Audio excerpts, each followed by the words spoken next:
pray over. We're going to read from Psalm chapter 20, verses 6, 8. It says, "Now I know that the Lord saves his anointed. Yeah. He will answer him from his holy heaven with the saving might of his right hand. Mm-hmm. Some trust in chariots and some trust in horses, but we trust in the name of the Lord our God. Yes. They collapse and fall, but we rise and we stand upright." Yes. And so today I want to talk to you about the same old ways. I'm going to tell you a bit of a story mainly this morning, but to tell you that story, we need kind of some background information. So here's what you need to know to start off our story here this morning. First, you need to know that our subject of the story, the Apostle Paul, is in Jerusalem. And he goes into the temple and he's attacked by a mob. It's a mob, a Jewish mob. And the Romans, they intervene because they're the ones controlling the area. They're kind of the police of the region. And so they intervene in the uproar and they rescue Paul. And then they're kind of in the aftermath. They're trying to sort out what the problem was. Right. Why do these people want to attack Paul? Why do they want to even actually kill Paul? So the Romans are trying to figure out, what is all this chaos about? Because they don't know what's going on. And so to figure out what's happening, why this conflict is happening, they have Paul appear before the Jewish court, which is known as the Sanhedrin. And so the trial is happening, and as it is happening, a plot kicks up. 40 people take a vow. They say, we're not going to eat food until we kill Paul. Over 40 people say, we're going to kill this guy. So Paul's nephew kind of catches wind of this assassination plot, and he goes and he tells Paul about it. And the Roman military gives Paul quite an escort out of the city at about 3 a.m. in the morning. And so he's got a whole bunch of people escorting him out of Jerusalem. He gets taken from Jerusalem all the way to Caesarea, which is on our right-hand side of the map. It's not that big of a jump in his total journey, but it is, quite a journey in and of itself. And Paul is there for 2 whole years, just kind of sitting around in custody. Mm-hmm. And then it happens that the procurator, which is kind of the person in charge over the city for the Roman government, he gets succeeded. He didn't do a good job in controlling the people. So there arises a new procurator named Festus. And whenever this new procurator rises up, the Jews once again come back against Paul. And he is put on trial once again after 2 years of being in custody. And they bring a bunch of bogus charges once again against him. And so the Jews, they approach this new Festus guy because they know there's pressure on him. The last guy, he didn't control the population like the Roman government wanted to. So they know that Festus wants to gain favor with the people to make his job easier. So they come to him and they say, hey, Mr. Festus, why don't we take Paul back to Jerusalem and try him there? We're totally not going to try and kill him again this time. You can trust us. And Festus, at first, he doesn't really give in to the idea, but eventually he is swayed and he gives into the idea. And Paul, understandably not wanting to exactly die yet, as a Roman citizen, he has a right. He has a right to appeal to the high court of Caesar. And so he speaks up and says, no, I'm not going back to Jerusalem. I know the ambush that you guys have got waiting for me on the road down there. So you're not going to kill me in Jerusalem. I'm out of here. I'm going all the way across the map to Rome. So that's what you need to know. That is the background of the story that explains the situation that we are going to find ourselves in. And so that's why when we pick up our story as we are now, we are with Paul on a boat, and he's in custody, and he's beginning his journey for Rome. He and some of the other prisoners are under a centurion's watch, and they are heading to Italy. They head out from Caesarea, land in a city called Myra. And there a centurion, he finds a ship from Alexandria. Alexandria is a city in Egypt, and it is actually exactly south of Myra. So Alexandria would be about here. And so the ship had sailed from Alexandria up to Myra, and the centurion, he books all of his prisoners and Paul's ticket to Italy. They are heading for Rome. Now, one thing that we need to know about this voyage is that it started in autumn. And you may just sit there and be like, okay, Craig, that's a really, random fact that you brought up. Why do we need to know that it started in autumn? Well, today we don't really much care about the time of year that we travel in. And so you may not understand where we're going with this, but I'll explain it to you. We don't really care about the weather that we travel in. I mean, sure, the weather is powerful, and it certainly stops us sometimes, but when it's winter, well, we just put winter tires on, and we drive, and we don't actually drive all that much slower, really. The snow, it doesn't stop us. It storms, and sure, we can just drive slower, but we're still going to get to our destination. When it's torrential downpour and rain, we just put on our windshield wipers, and we keep going to where we want to go. I've ridden on planes or rode on planes that have to be de-iced before they go up in the air so that we stay up in the air. I've been on planes where it's been so windy during the flight that whenever we land on the runway, we kind of come in and drift in sideways and we land like that. I've been on planes where the rain has been so heavy and the clouds so thick and so dark that we couldn't even see the ground. We couldn't even see the runway that we were landing on until we were essentially on the runway. Yeah. Weather is powerful, but we've kind of learned to get around it a little bit. It doesn't stop us as much as it used to. You can go online and you can watch these fascinating videos of these mega ships taking on huge waves. And it's scary and it's intense, but they can take it on. Yeah. They're not getting broken up into pieces. They take it on and they ride the wave and then they keep going to the destination. And it's scary, but the ship is still completely able to handle it. Right. See, the forces of nature, they are extremely powerful, but we've done a pretty good job as humans in coping with it and in dealing with it. But that's modern times. Paul lived in a very different world than what we are in today. See, he lived in a world where if it rained too much, you're not going anywhere. You're flooded in. Yeah. If it snowed too much, you're not going anywhere. And likewise for sea travel in those days, when it came to winter, you didn't really sail anywhere. The voyage, it begins in autumn. And in this European region, out of all the seas in the European region, the biggest offender for being the roughest sea is, in fact, the Mediterranean Sea. And it tends to be the roughest in the fall and in the winter due to the winds and the storms that rise up in that region. You see, in the latter part of the year, it was a situation where you don't make cross-sea voyages. Right. You stop where you are and you wait until it's summer. You wait the whole winter out. And so Paul's journey to Rome, it starts in the autumn, and we are told that by the time he gets to a place called Fair Havens, which is down here, by the time he gets there, we are really in the very late stages of autumn. We are in late fall. Now, Paul, he's not, necessarily a seasoned sailor. That's not his profession, but he's certainly a knowledgeable person living in the time period. And so he speaks up to the centurion and he says, I think it'd be a good idea if we just stayed here. If we just stopped sailing now. I mean, he's a person living in the time period. He knows about travel. He knows that if they keep going, people are going to get hurt. He tells them, we're going to lose some people's lives.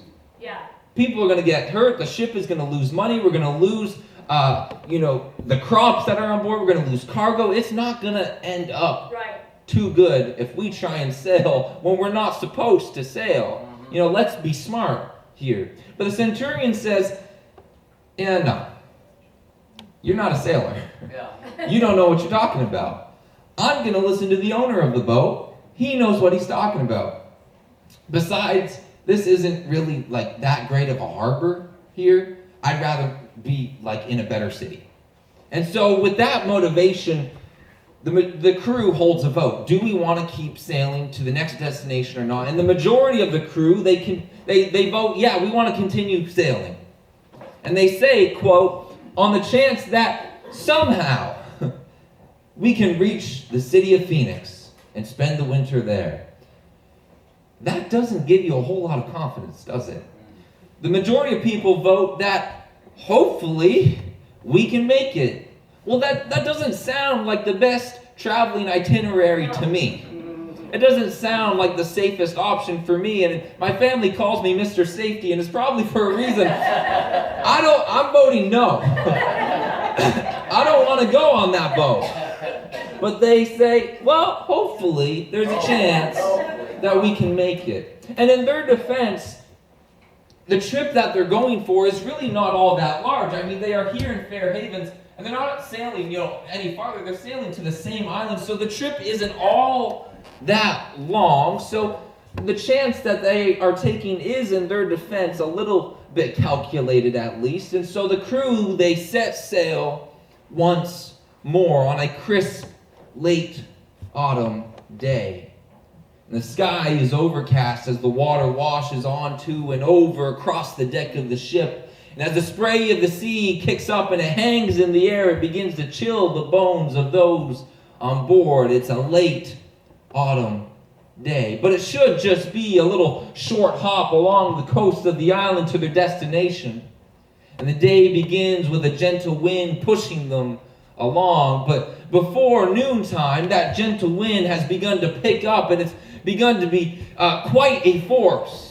And it becomes such a force that the ship could not fight against the wind in the direction that they needed to go. And the sailors, try as they might, attempted to do everything in their power to make way against the wind, but there was no choice to surrender to the forces of nature. It was too powerful. They couldn't overcome it. And now the whipping wind forcibly pushed them along in whatever direction it chose. And as they began to run close to land, they entered an area of water which was known to be a graveyard of past unfortunate sailors. But luckily for them, they were not claimed by that area that day. It did not claim the ship, but it tossed them to and fro around the sea. They began to throw cargo overboard the ship to lighten the load and hopefully make it a little bit easier. And on day 3 of this still continuous storm, they threw overboard the ship's tackle, the gear used to drive the ship. Day after day, they continued to go by as the men just drifted violently all around the Mediterranean Sea, and the clouds above them were so thick and so dark and so heavy with rain that they had not seen the sun or the moon for many days now. They almost lost track of time, and the waves continued to toss them. The ship was creaking and groaning under the pressure and the torsion of the water that was upon the boat, and many a passenger was violently sick. Throwing up would have been a constant occurrence on board of that ship as they rocked back and forth, tossed by the waves.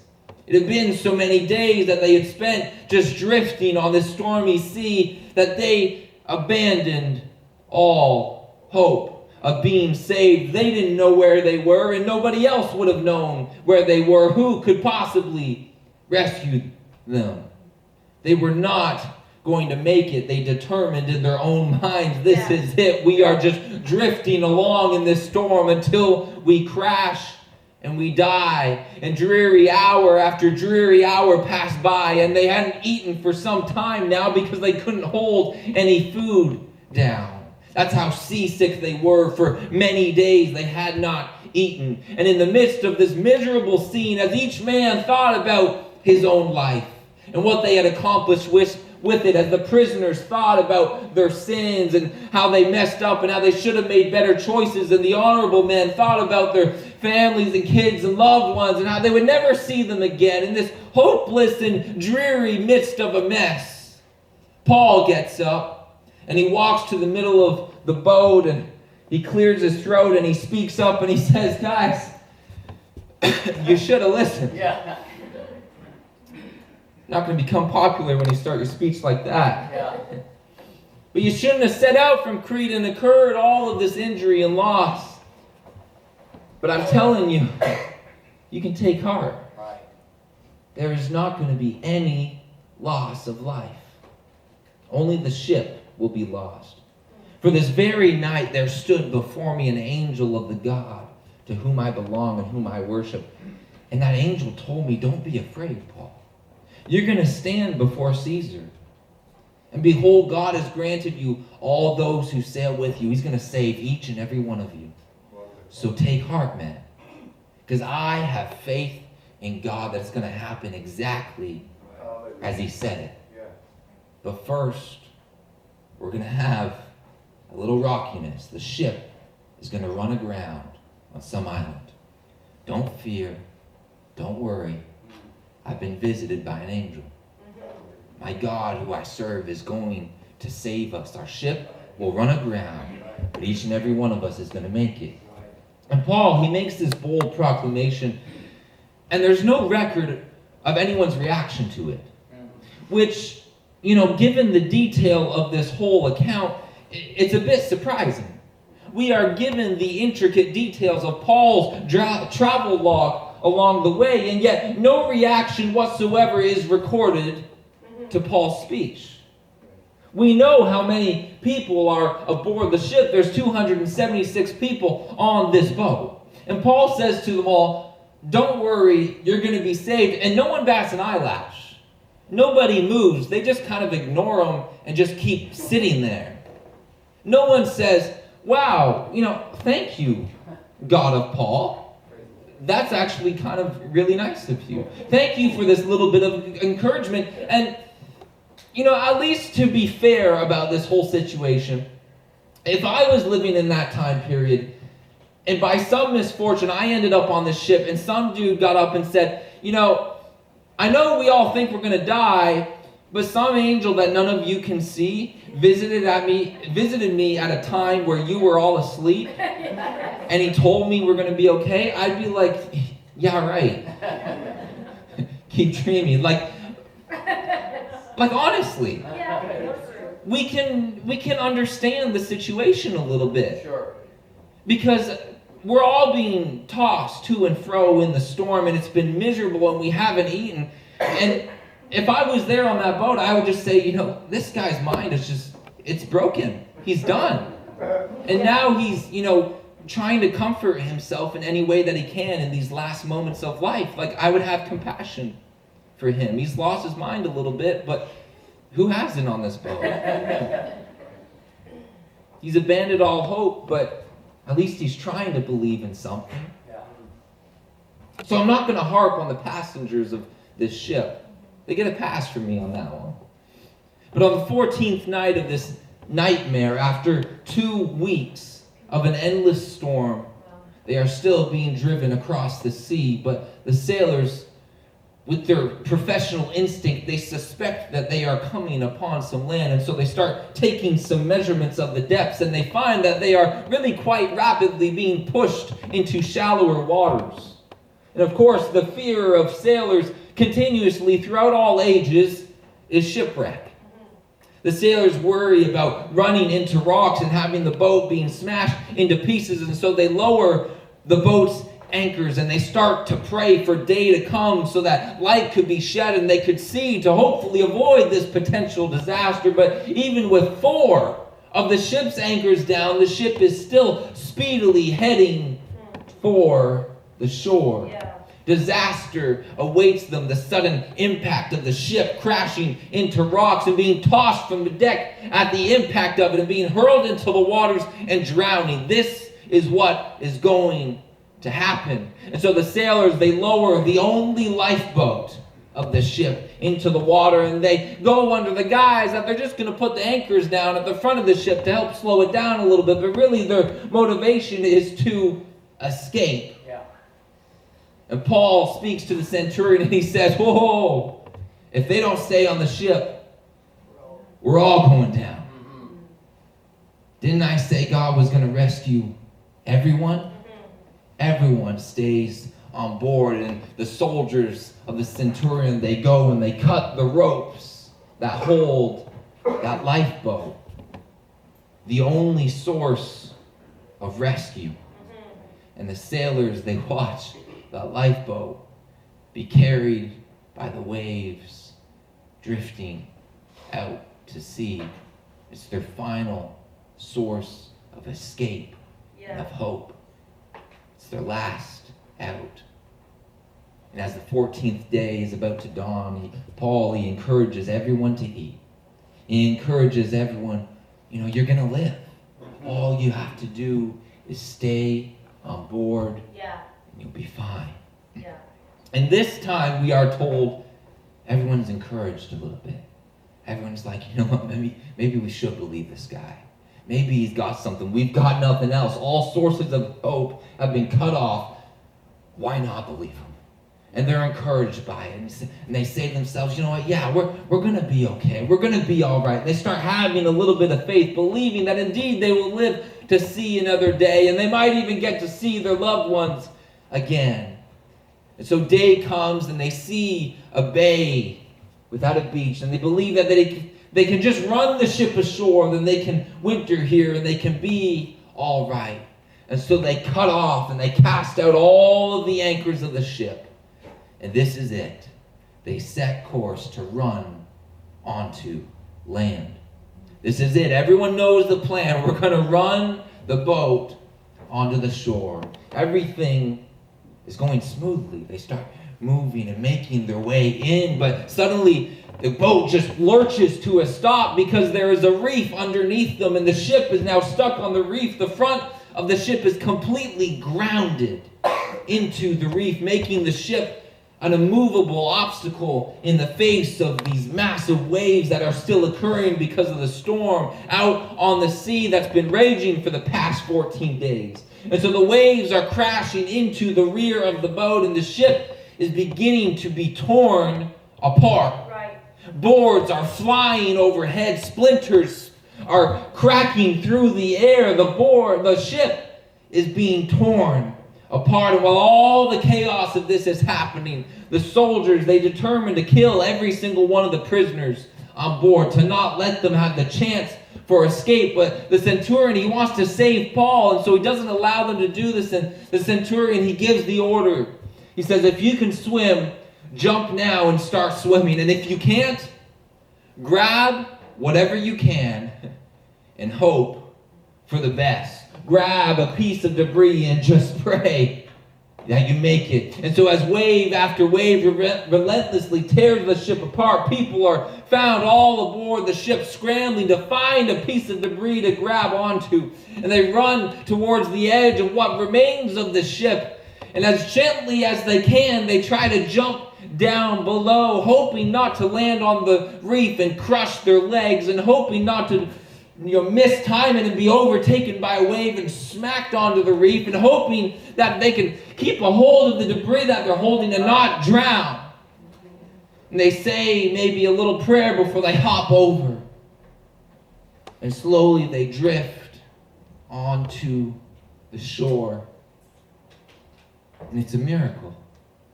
Because just as Paul proclaimed, all 276 people live. It doesn't make sense. Surely at least one should have died.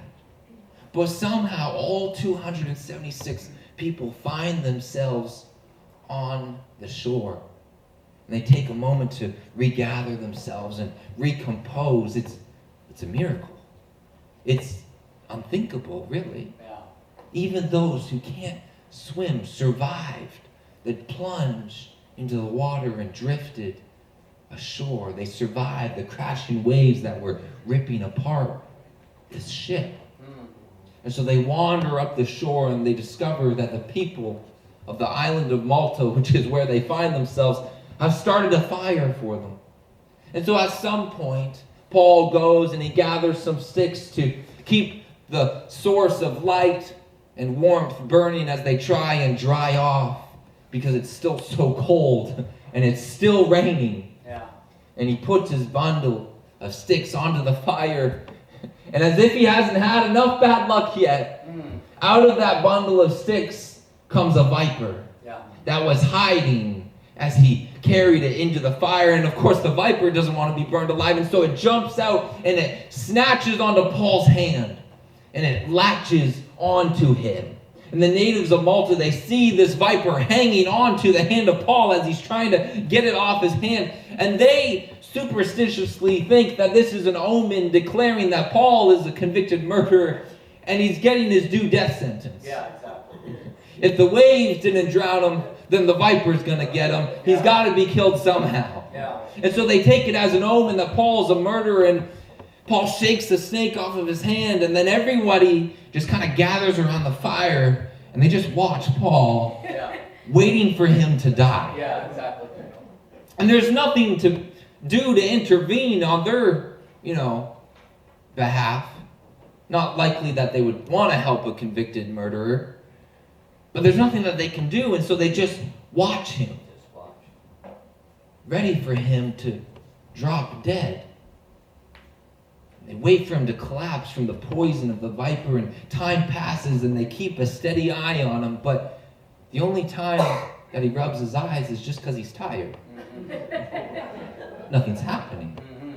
He's not getting a rash. There's no swelling. He's not writhing in pain. Yeah. Well, what's going on? Surely he should have died by now. How long has it been? I don't know. It's been like an hour. Well, sure, it's got to kick in any moment now. Yeah. They're waiting for this man to die, but nothing is happening. Yeah. The poison's not working. And they're like, okay, we'll wait a little longer. It's going to happen. Gonna happen. And then, in a sudden change of course, because Paul doesn't drop dead, they change their minds. And they say, our bad. Yeah. This guy's not a murderer. No. He's a god. I don't know how we got it mixed up. We apologize. I'm sorry. And so the chief of the island, he finds out about this god that has come to his island. And he's pretty thrilled about it. And so he invites him in to his house for 3 days. And Paul finds out that his dad is sick. And so he goes to his dad and he prays over him and he lays hands on him. And the chief's father is healed. And so people from all over the island, they come to start seeing Paul. And Paul continues to pray for each and every single one of them. And the people of the island are healed. And so one might stop and think that surely the people who were shipwrecked with him, after hearing his prophetic word about how they were going to live, and after seeing this man be bit by a poisonous snake and still live, and after seeing all the people of the island who are sick come to him and be healed, you, I think, would reasonably say, surely a mass conversion is about to take place. Surely a lot of people are about to believe in God and be saved. Surely 275 people are about to be baptized on the island of Malta. And if not 275, like at least 3. But that doesn't happen. No one says, Paul, teach me about this God you serve. He seems to be working out pretty good for you. No one stops Paul in the village and says, Paul, what's going on here? You seem to have some protection around you. How do I get that? You're living and you're not supposed to be living. How is this happening? Nobody stops and asks Paul, what's going on? Who is this God that you serve? How do I become like you? You would reasonably think to yourself that after proving himself to his shipmates in 3 extraordinary and miraculously powerful ways, that they would stop and say, tell me about your God. But nobody utters a word. After all of this supernatural action, nobody stops and thinks, maybe I should believe. No one on board that ship had their life impacted in any way. And I believe that the way the account is written, that if one person had their life impacted, it would tell us. Yeah. The details that we are given of this journey are very specific.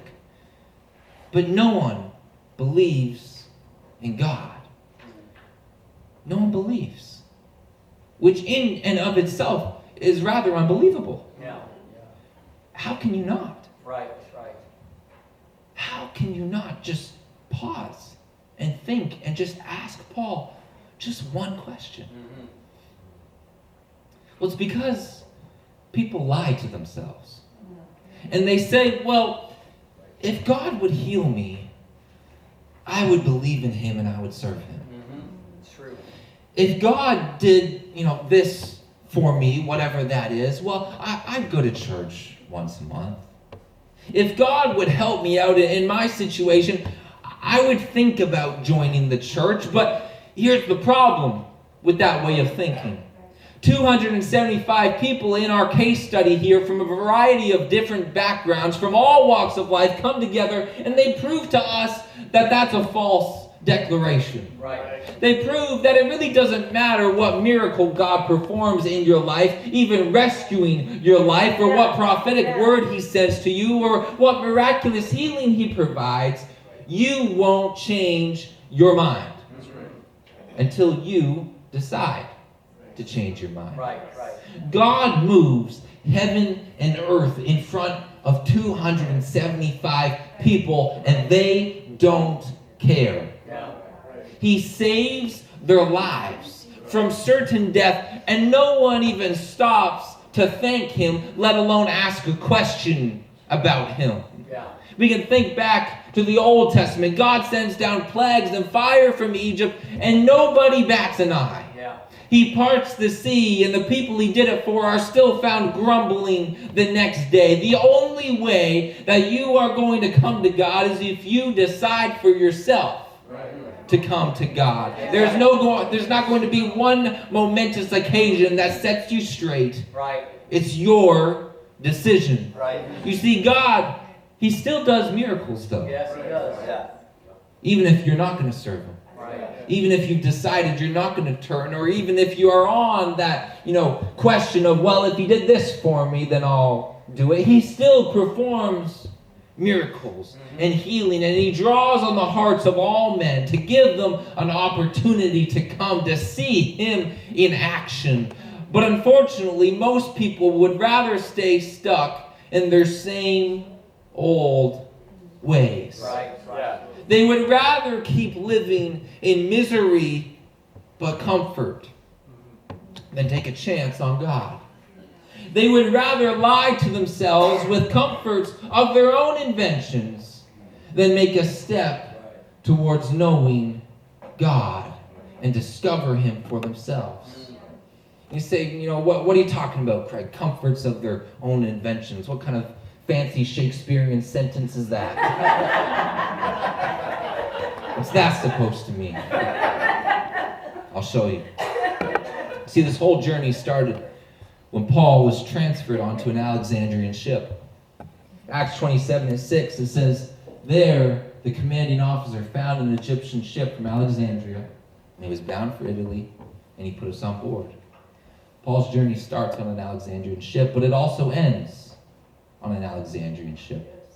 He is in Malta after the shipwreck, and it says in Acts 28:11, it was 3 months after the shipwreck that we set sail on another ship that had wintered the island. And out of all the ships that are on the island, which one did they choose? An Alexandrian ship with the twin gods as its figurehead. There's a funny thing going on in the sentence. There's a little detail there that we're not told about the first ship. After all the events that occurred, there's a little detail that says that it's engraved on the front of the ship. There are twin Roman gods. Well, who are these Roman gods? These Roman gods, they are Castor and Pollux. I couldn't find an image for you, but this is what that front of the ship kind of looked like, except there's two guys instead of one. Castor and Pollux. They were thought to protect warriors in battle and protect sailors at sea, especially those in life-threatening situations. And the legend had it that they would often appear in person at such times. You see, what happened was, after God displayed his power and his miracles in many different ways to Paul and everybody aboard, and no one asked Paul a question about it, when it comes for the next time to travel, instead of saying, "Hey Paul, your God seems to work. Why don't you pray for this journey?" You know, he's done quite a few amazing things. Why don't we have Paul's God protect us on this journey? Why don't we get Paul to say a quick prayer of protection over us? No, instead of doing that, and instead of responding to the way that God is trying to reach out to these individuals, they instead intentionally chose a ship with fabricated gods engraved onto it. And they said, "You know what? Yeah, now our journey will be smooth sailing. We're going to use these invented gods that we made up a long time ago, and they'll protect us. The fake gods that we made up, they're going to have their hand upon us. These are the patron saints of sailors. Everything will be just fine now." So let me ask you this today. What will it take for you to believe? Are you going to still stay stuck in your same old ways? What's it going to take for you to take that first step? How are you going to move forward in life? Are you going to continue to stay blind and oblivious to what God is trying to do in your life? Are you going to turn back to those comforts of your own invention and say, "Castor and Pollux will take care of me. This will take care of me. That will take care of me." Because that's what Paul's shipmates did. They never responded or reacted to what God was doing in their life. Yeah. The only people that responded to God on this whole miraculous journey was the people of Malta, the people of the island. They responded. Only those who had not survived the shipwreck came to Paul and had them pray for them.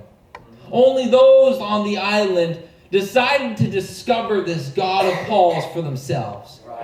Everybody on Paul's ship ignored what was going on. Will you continually be ignorant to the fact that God is reaching out to you and trying to save your life? What will it take?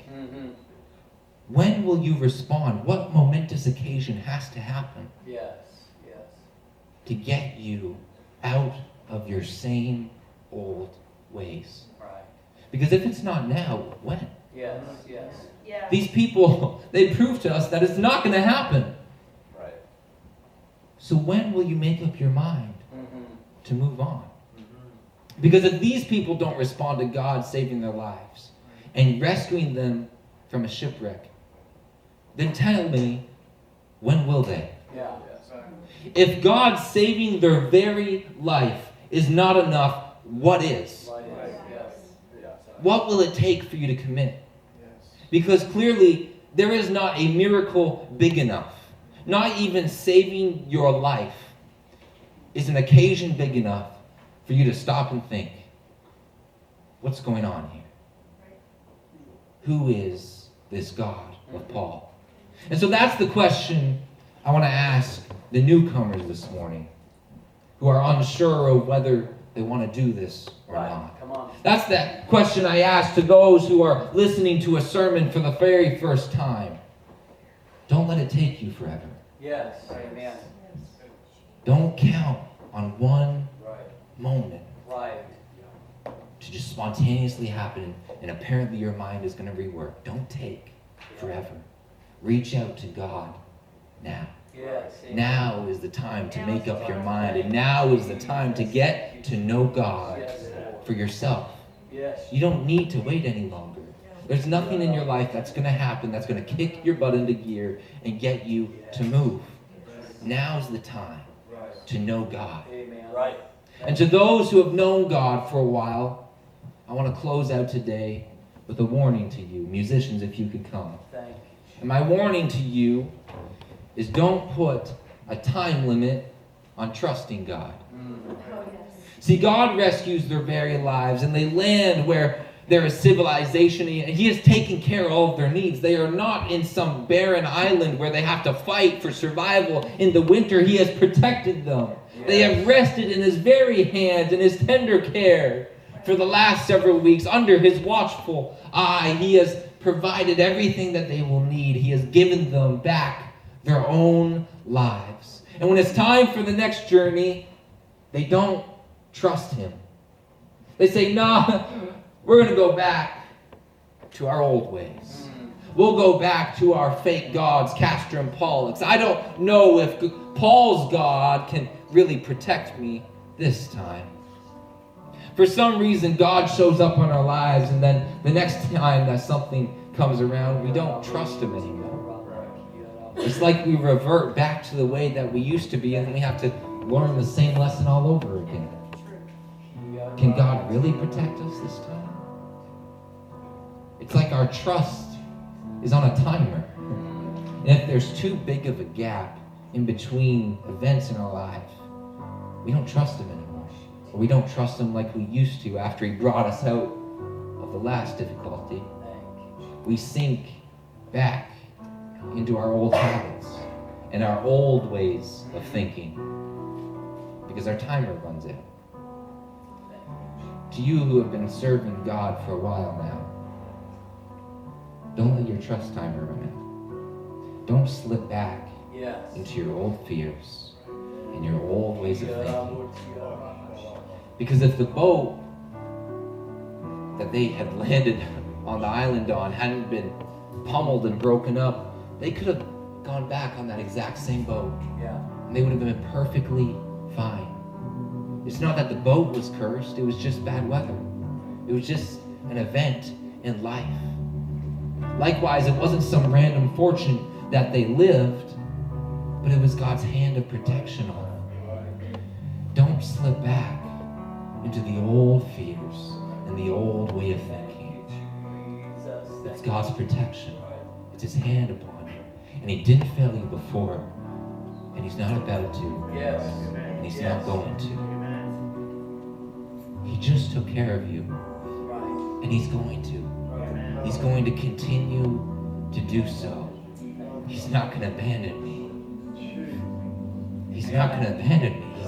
He's still here, and He's still with me. And even though maybe I haven't visibly seen Him do something amazing for a while, He's still the same. I can't let my trust timer run out. He's still the same God. He's still active, and He's still powerful. So who do I trust? Do I entrust some graving on the front of a ship? Or do I trust my God? Do I trust the government and what they say they're going to help me with? Or do I trust my God? Is my trust in the healthcare and the doctors? Or do I trust my God? I can't slip into the same old fears. I can't go back into the same way of thinking. I've got to move forward, and I've got to allow God to build my faith. If you could stand with me this morning, we got to move on. We can't slip back into the same old ways of thinking. We can't slip back into the same fears that bind us at night when we go to sleep. But we got to say, God, you came through before, and you're going to come through again. I believe in you, and I trust in you. Hallelujah. I thank you, Lord, for what you have done, and you are going to continue to move. You are going to continue to work, and I invite you to come and find a space on this altar and say, God, I got to continue to trust in you. I don't want to let my trust timer run out, but God, you have me before, and you're going to have me again. I praise you, Jesus. Thank you, Lord.